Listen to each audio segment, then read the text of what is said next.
2. Hello there, ladies and gentlemen. Welcome to the rock and roll podcast. Check out this record. My name is Mark, and with me as always is my good buddy Frank. Hello, Mark. Hello, listeners. And once again, hey, Mark.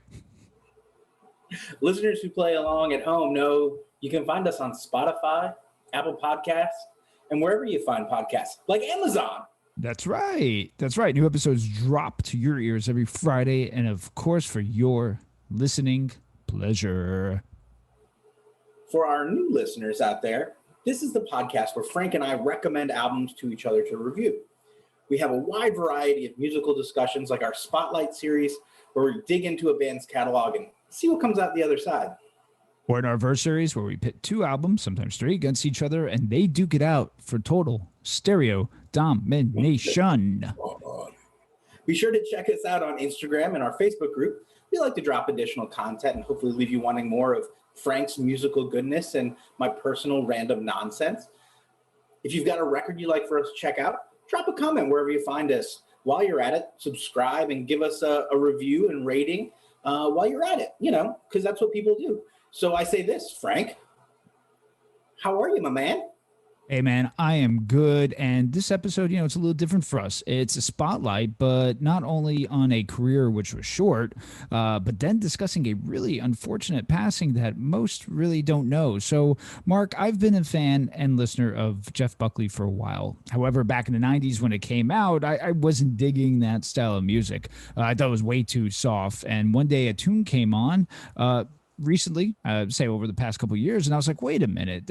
This guy has an incredible voice and these lyrics are unreal. So I became a fan and became intrigued in his life since it was cut short and his songwriting. So since you've been listening to this stuff, say for the past week, what did you really think and what did you make of it? I really dig the tone and the sound he gets. I was blown away by his vocal performance. Really, really surprising. The voice and the what he does with it. Really great stuff. That said, I didn't really particularly hear any lyrics that were profoundly or particularly cool to me.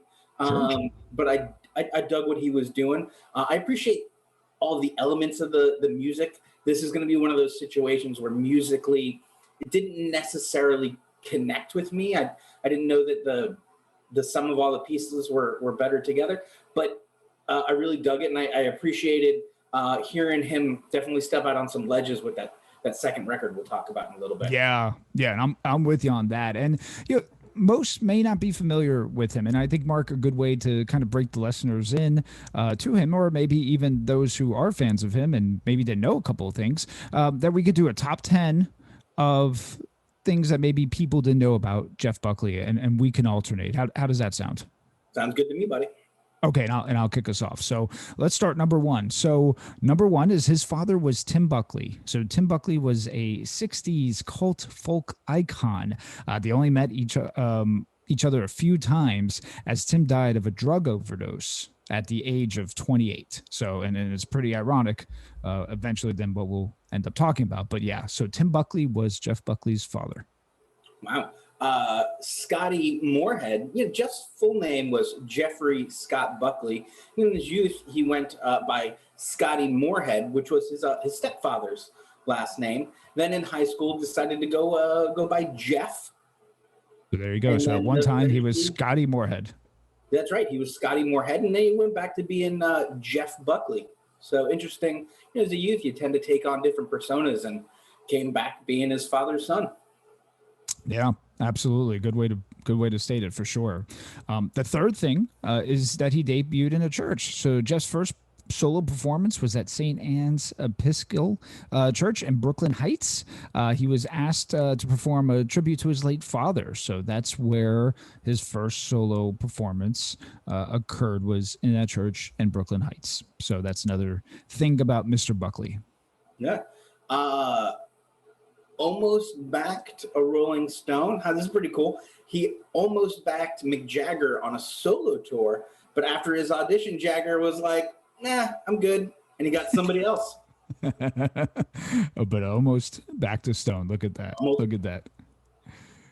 Number 5 is Columbia Records. So while being courted by several major labels in the early 90s, Jeff decided to go with Columbia because it was home to one of his heroes, Mr. Bob Dylan. Yeah, yeah. I mean, you're going to follow an artist or go to a record label based on who they've had before. That's a good one to start. At number 6, we have Coffee House Craft. In New York City's East Village, Jeff played a tiny 50-seat venue at the Sin-E Irish Coffee House. He would tell the audience that he wanted to coast on these songs and learn to be a singer. These performances created an underground buzz, which attracted fans and record executives. And I believe his first EP is actually a live recording. That is right. From this coffee house, which is pretty cool. Yeah, it's pretty cool that's kind of how it all started, and you get to hear it too because it's not just you're reading about it. Number 7 is Last Goodbye. So Jeff's debut album Grace was released on August 23rd, 1994, and it failed to make an impact on the charts. However, the second single Last Goodbye was pushed pretty heavily by the record label, and that was a song that broke through. It was on constant rotation on MTV and VH1. So Last Goodbye could have very well been his last chance. You know, he's number 8. We have Sense of Humor. Buckley was once phoned by a radio host during an episode of his show and was given a request. Jeff then covered a Dylan song, I Shall Be Released, over the phone, showcasing his humor and talent. There you go. So it seems like he was a good sport then, right? Yeah, I mean, seems like he played along. And of course, he pulled an old Dylan number out of his back pocket, which I'm sure wasn't the request. Absolutely. Number 9, look, so this is interesting. In 1995, he was named one of People's Magazine's 50 most beautiful people, and they said he was mortified by it. At number 10, Memphis. Buckley wanted to escape the madness of New York City and the pressure surrounding his sophomore record. He relocated to Memphis, where he would dive into the Wolf River Harbor.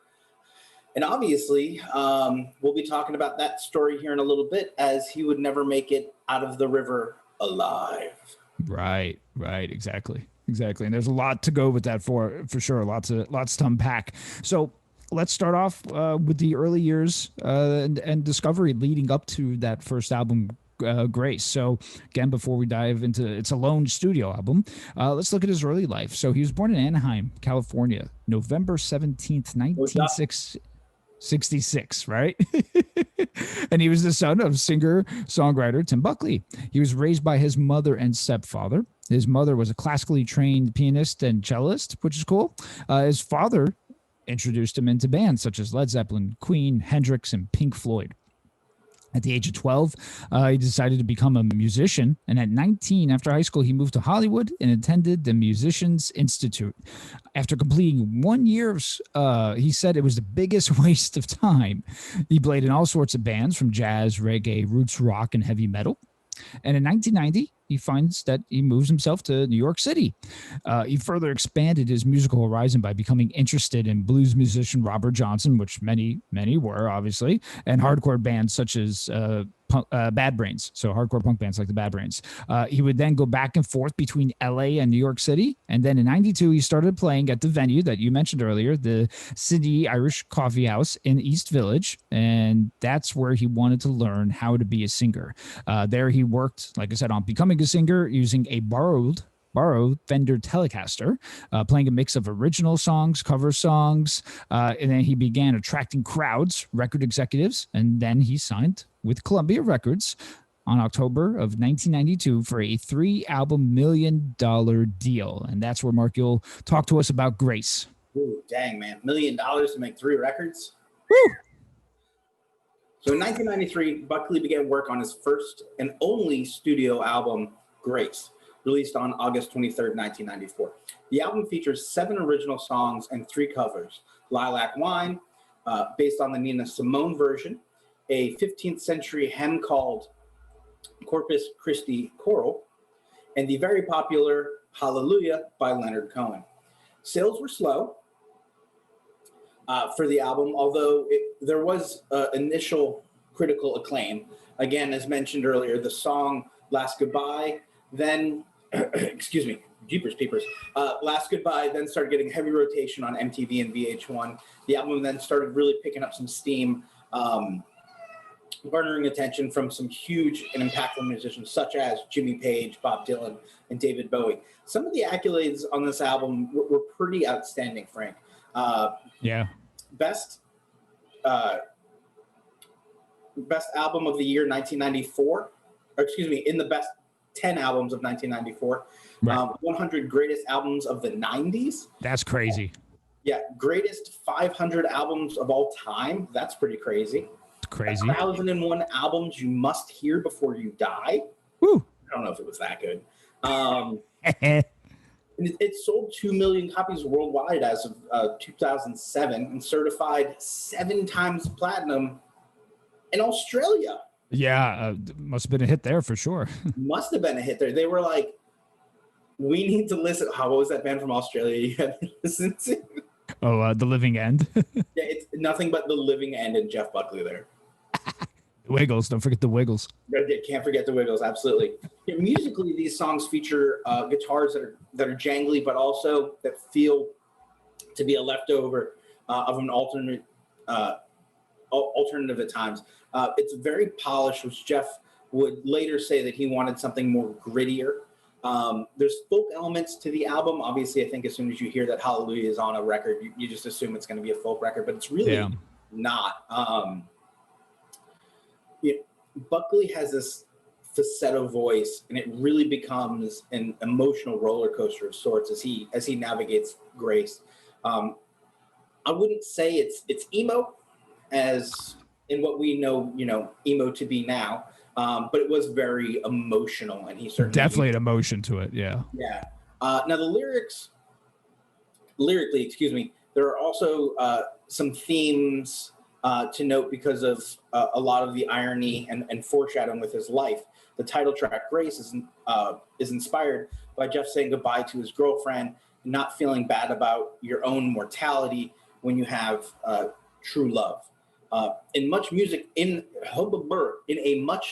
interview from 1994, Buckley said, the song itself it's an elegy to no one about, I always described it as not fearing anything, anyone, any man, any woman, any war, any gun, any sling or arrow aimed at your heart by other people, because there's somebody finally who loves you for real. And that you can achieve a real state of grace through somebody else's love in you. End quote. Quite the quote. Yeah. In addition to the song Grace, we have other really impactful tracks like So Real, The Last Goodbye, Lover, You Should Have Come Over, and Eternal Life. You have to be in the mood for some of these tunes at a time.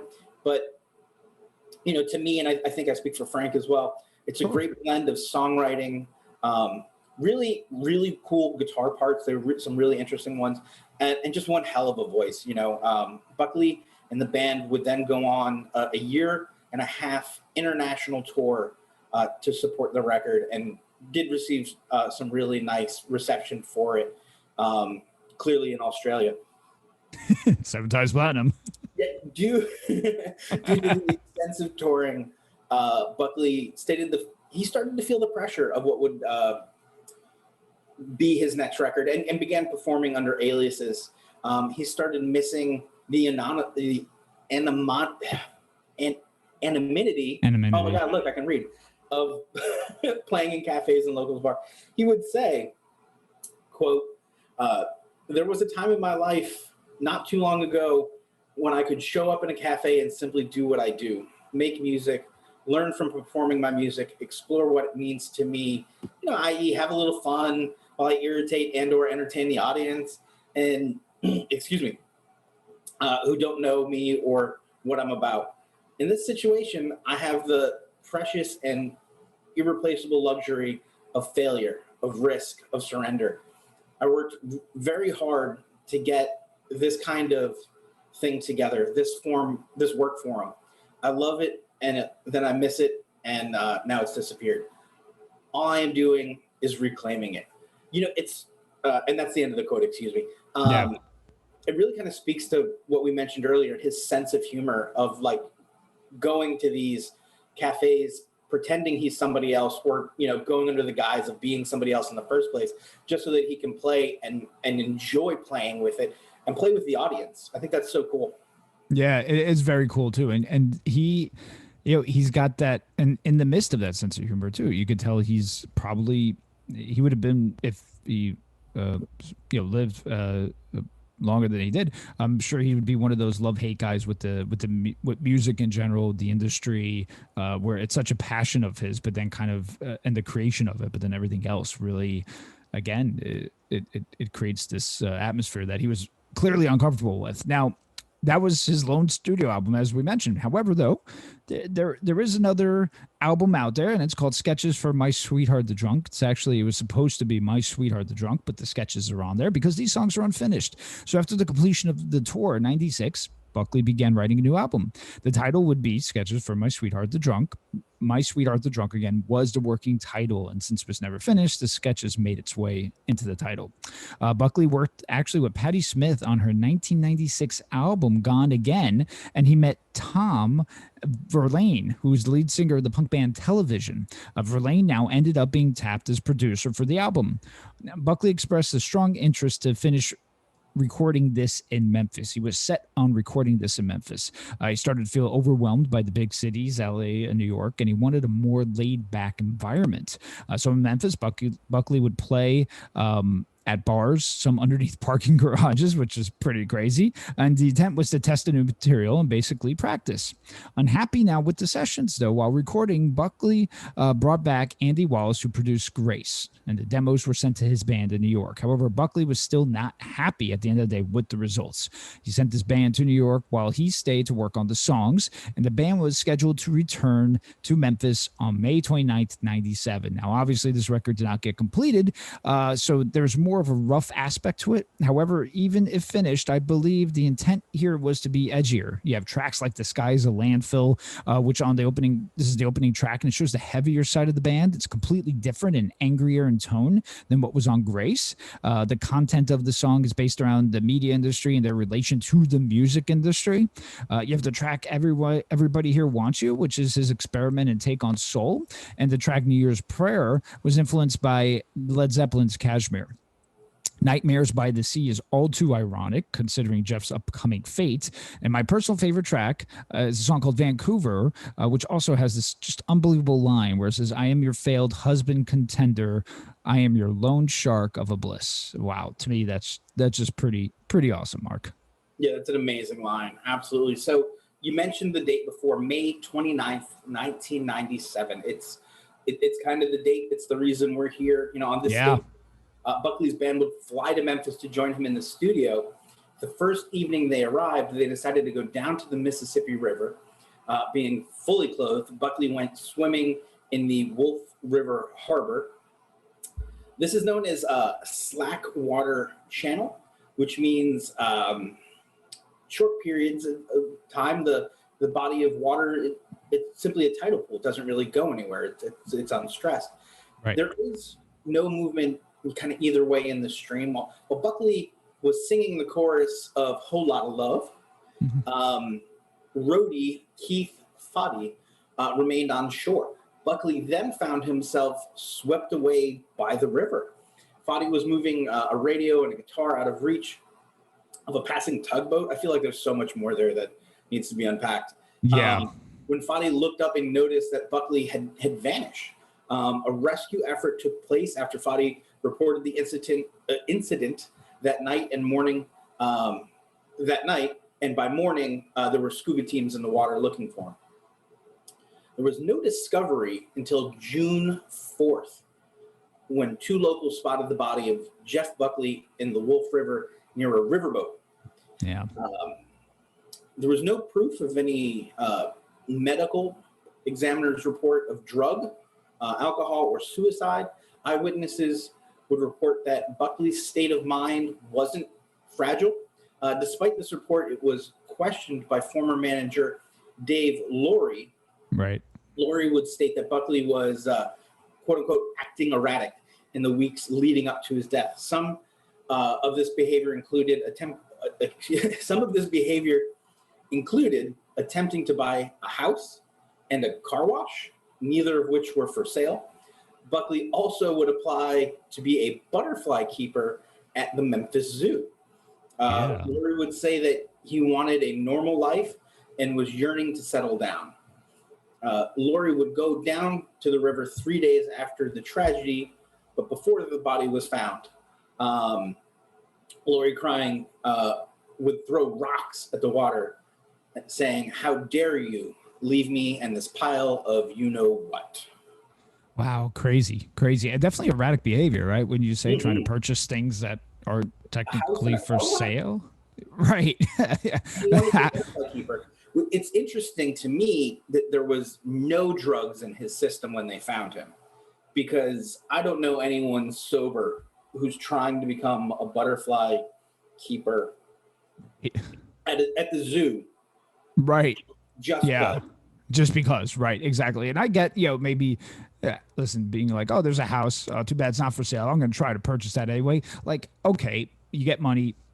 Okay. But the car wash too. Like, something was going on, right? Yeah. Now, Joan Wasser, who was the musician to whom Buckley proposed marriage just before his death, there's another thing, proposed marriage days before his death, was that not too long after they met Buckley, he would tell her, I'm gonna die young.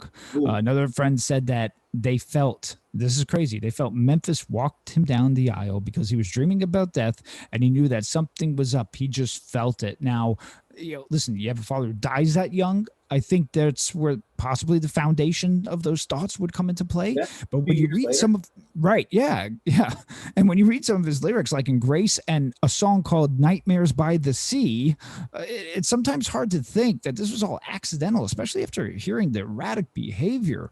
Water for him seemed to be an imagery. Buckley would use these in these songs to represent death and create its environment. Now, in my research, Mark, because we said a lot, there's a lot to unpack here. Some say it wasn't an accident, right? So people were saying things like when people drown, they don't just disappear, right? Unless it's the ocean and they're slammed by the waves. Typically, when they splash in the water, you would think that they would cry for help, right? No cries for help, apparently. Now, the tugboat making an appearance may cause him to get sunk under, he sucked him under, right? He could have hit his head, like you said, although I don't know, is that questionable or not? On the site Quora, listen, that's where some of the research takes place. A lot of takes and theories. One said that he was drunk, but now that would be refuted by the fact that the blood alcohol level was below the legal intoxication level. Perhaps panic is attributed to what happened. The slack water is heavily polluted, and with shoes and the heavy shoes, maybe, and just being maybe just a casual swimmer, maybe that was the cause. Again, these are all I'm saying, those were question marks at the end. Between the sewage and the agricultural runoff draining into it, that's not the best swimming environment to be in. So poor and fatal judgment could be the reasoning, Mark, but it definitely leaves a lot of question marks, my man. It sure does. Let's peek back at Buckley's manager, Dave Laurie, for a second. Yeah. He tells a strange and eerie story about visiting a bizarre experience. Don't mind me. That made no sense. He had with a psychic just outside of London. This is crazy. Years after Buckley's death, who said, "Hey Jeff," I'm going to do a really bad psychic voice now. "A Jeff or a John is trying to get a hold of you. It has something to do with water." Laurie would state, "Oh, it was a woman. She told me things only Jeff and I knew," he said, explaining that he had given her a bracelet of Buckley's to hold. Towards the end, she said, Is his bracelet?" And I said, "Yes." And she said, "Well, I don't know if this makes sense, but he didn't mean it for it to happen. But he didn't fight it. It's not your fault. It's okay to let go." Ooh. Yeah.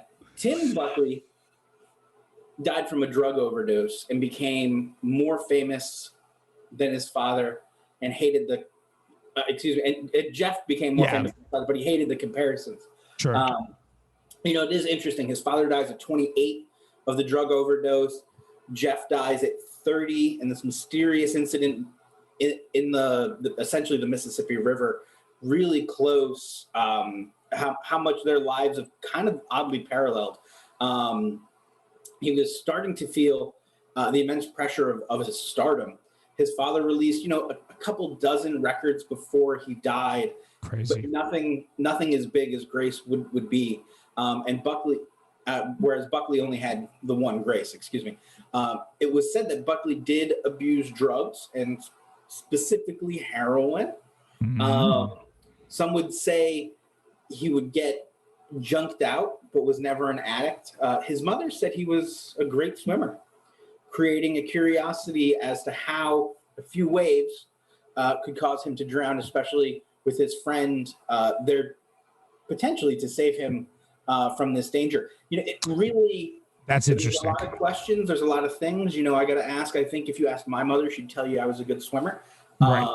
But I haven't been swimming with her in a long time. I'm just throwing some things out there. This information about him being a heroin addict is interesting. Absolutely. It's interesting. I mean, but again, and who's to say, right? But that would have showed up on some sort of report, right? Right. You would think so. But again, he's this rising star. It's Memphis.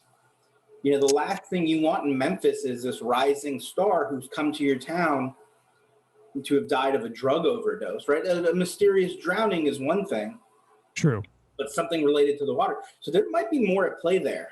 Yeah, there has to be. The person there, I'm not saying that, again, they had, something to do with it. But again, how do you not hear that, right? Or how is there not a struggle unless there was, like you said earlier, Mark, an immediate impact, right? An immediate impact by something, perhaps the boat could cause then there to be no struggle. But, then again, what is this person doing also too in their normal clothes in a polluted, disgusting agricultural runoff channel? So it leaves a lot of questions, right? Where was the rest of the band? This roadie that was moving a guitar and a radio?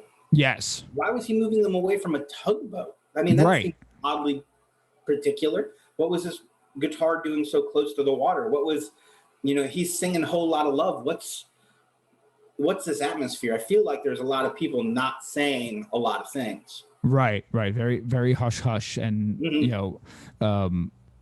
you tied that into, he wasn't suicidal, he wasn't drunk, he wasn't anything like that, then it makes it seem like a freak occurrence. However, erratic behavior, right? You have erratic behavior. There is some drugs involved, whether it was then, and again, he wrote a song called Nightmares by the Sea, and he ended up drowning in the sea. It's one could think what he would have become, and I think that's when you hear him and when you chat with him, or chat about him, I always say, well, what could have been? I mean, looked like he was, he could have been one who, hey, every once in a while created an album because of his love and hate with the industry, or he could have been one who really became a big, prolific songwriter. But right, Mark, it makes you think, what would have Jeff Buckley been if he would have lived? Yeah, it's interesting when you compare Grace to sketches of To My Love. Sketches from My Sweetheart the Drunk. Thank you. You look at the and obviously we can't get too deep into My Love the Drunk, because My Sweetheart the Drunk, excuse me, because we don't know that that's how he would have finished it, right? This is the material he had completed and some sketches for the rest. Is this how he would have finished it? We can't say, especially with the new producer, with bringing the band back in to rework things. It could have been a very different record than what we have. It could have followed that, hey, I've got 3 albums to do for Columbia. I'm going to stick to this formula, and these are things I'm going to hang on to for when I'm a little more free to do what I want. Yeah. Or it could have, we could have seen a real change in direction, like we saw with, I'm losing the name of the band. It was one that from the 90s, you gave it to me and I didn't like it. They spent too much time in the studio. Superdrag? Superdrag. We could have gotten another Superdrag situation where he spent all that time in the studio with the guy from television, went completely off, not completely different direction, but a fundamentally different direction, and would have messed up his contract or, gotten him in some legal trouble. It really does open that question up of, beyond Jimi Hendrix, who put out a bunch of records, beyond the dude from Sublime, whose name is escaping me. Bradley Noel. Those guys had a body of work behind them. I know. Certainly, if you guys, you look at Nirvana and what did Kurt Cobain have left, right? Theoretically, Jeff Buckley had his entire portfolio, short of one album, waiting to go. I know. So it really opens that question of what could have been. We could be missing the next great songwriter of a generation. Clearly, after Grace, he was poised to take a mantle of that statue. Yeah, unbelievable too. And another thing too, which I never noted, is he never liked just being Jeff Buckley in the sense where that's what he wanted. How he wanted to identify with his musical act. I think he wanted a band, so he could have, after that contract expiration was up, he could have formed a band and done all these unique things. And of course, here we are speculating about it.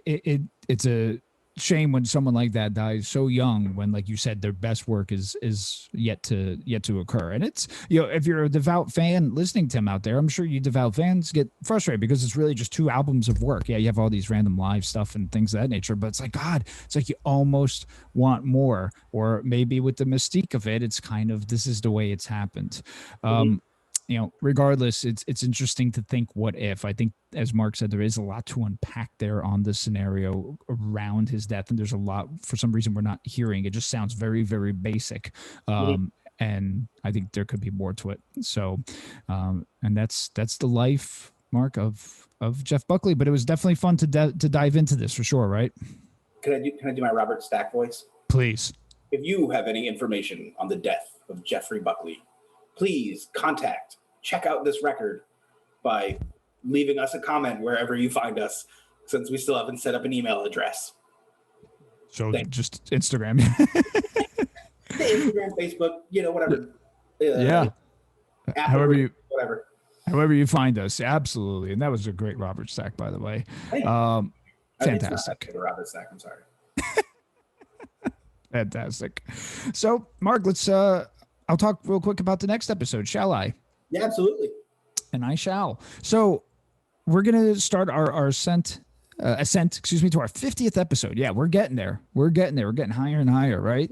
We're going to be talking about a band that has musical ties to the band we'll be talking about on the 49th and the 50th. And the band is the Foo Fighters. So we're going to be chatting about the Foo Fighters next week. We're going to be looking at, Mark, their debut album, discussing its tracks, and seeing if it really holds well after all this time. I know after Dave Grohl and the caused obviously him not to be in Nirvana anymore, he really went anonymously into the studio, recorded all this stuff. It's been a while since I heard this record, Mark, so I'm looking forward to it. What about you, man? Yeah, so the debut Foo Fighters album, aptly titled Foo Fighters, is essentially Dave Grohl, but more importantly, that record's 25 years old. Woo! 25 years ago. I can still remember that summer that it came out, putting the cassette in my Walkman and riding my bike around South Florida, listening to it almost entirely on loop, looking for anything to do. I think it'd be exciting to dive back in. They recently debuted a new song on SNL, and I believe there's a new video out for it. I think that song's called Shame? It might be Shame Twice. It might be Shame Once. I'm not sure. I didn't really like it. But they're an interesting band, and I always find myself wondering what Dave Grohl and the Foo Fighters are up to. So it's going to be fun to kind of look back at it. I'm excited. Yeah, me too. It's going to be fun, and it's going to be a great build-up to our 50th, which we are all super, super excited about. So, yeah, Mark, that's what we do. Yeah, I'm pretty sure they've all figured out who the band we're doing for our 49th and 50th episode is. Who could it be? It's obviously the Meat Puppets. There you go. Thank you for listening. Please like us, rate us, review us. Leave messages on Instagram about how good looking Frank is, because he really is the better looking of the two of us. I mean, look at him, he's gorgeous. Don't forget to subscribe and follow us on YouTube as well. Thanks, guys. Bye. Oh, you're not going to do ciao? Ciao. Peace. Bye.